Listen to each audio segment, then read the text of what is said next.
Halo, saya Apoteker Arista. Saya akan bagikan resep rahasia turun-temurun dari nenek moyang kita bagi kamu yang sedang mengalami batuk pilek tapi nggak mau minum obat kimia.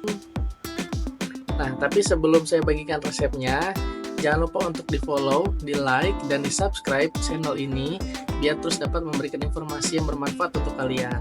Oke, yang pertama, kalian siapkan 3 ruas jahe sebesar ibu jari, 3 ruas serai sebesar ibu jari, gula jawa secukupnya, lalu 3 gelas air matang. Semua bahan tersebut kalian campurkan, lalu kalian rebus, dan air rebusannya bisa diminum sebanyak 3 kali di pagi hari, siang hari, dan sore hari. Resep rahasia ini bisa kamu gunakan sebagai terapi alternatif bagi kamu yang nggak mau minum obat-obatan kimia. Terima kasih, semoga bermanfaat.